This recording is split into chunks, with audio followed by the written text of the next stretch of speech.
السلام علیکم ورحمۃ اللہ وبرکاتہ۔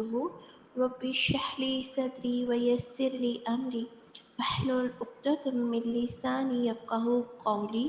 رب زدنی علما رب زدنی علما رب زدنی علما اللہم فقہنا فی الدین آمین یا رب العالمین۔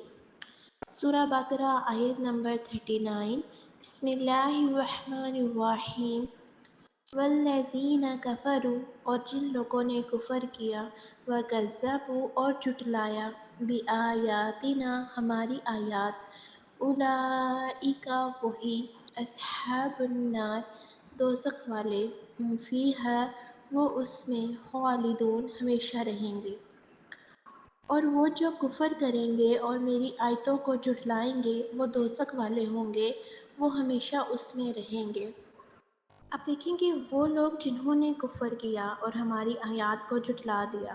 کفر سے مراد کیا ہے کہ اللہ کا انکار، اللہ کے احکام کا انکار، اور ہماری آیات کو جھوٹا ثابت کیا، یعنی اللہ کے احکامات جو قرآن میں آئے ہیں ان کو نہیں مانا، اور اس کے علاوہ کائنات کی نشانیوں میں سبق نہیں سیکھا، تو پھر یہی لوگ آگ والے ہیں، آگ کے ساتھ ان کی زندگی بسر ہوگی، وہ اس میں پھر ہمیشہ ہمیشہ رہنے والے ہیں۔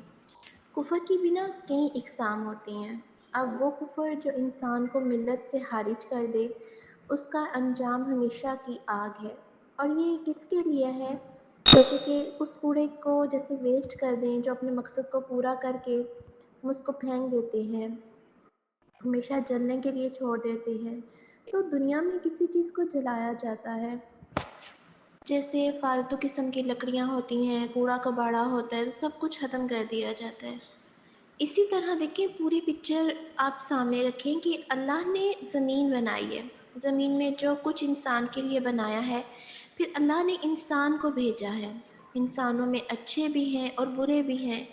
اللہ تعالیٰ اچھے لوگوں کو اپنی خاص اعلیٰ ترین جنت کے لیے پھر چن لیتا ہے، اور باقی سارے کوڑے کو جہنم میں پھینک دیا جاتا ہے تاکہ پھر وہ وہیں پہ جلتے رہے، اور سب چیزوں کی صفائی ہو جاتی ہے، اور صرف کون بچے گا؟ جن کے لیے اللہ نے جنت بنائی ہے۔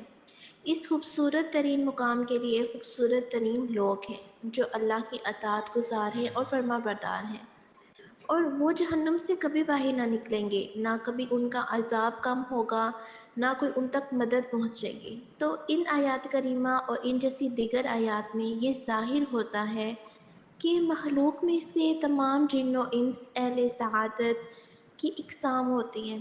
ان آیات میں دونوں فریقوں کی صفات اور ان کے اعمال کا ذکر کیا گیا ہے، یعنی کہ جو جنت میں جائیں گے اور جو جہنم میں جائیں گے۔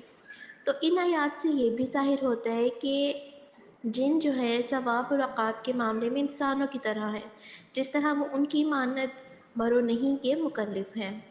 تو اللہ تعالیٰ کی آیات کو جھٹلانے اور ان کا انکار کرنے والے آگ والے ہیں، اور وہ ہمیشہ اس میں رہیں گے۔ تو یہاں پہ ہم دعا کرتے ہیں کہ اللہ تعالیٰ ہمیں اپنا اطاعت گزار اور فرما بردار بنائے۔ اللہ تعالیٰ ہمیں ان لوگوں میں شامل کرنے جن کو اللہ تعالیٰ نے جنت میں داخل کرنا ہے۔ آمین یا رب العالمین۔ جزاک اللہ خیر۔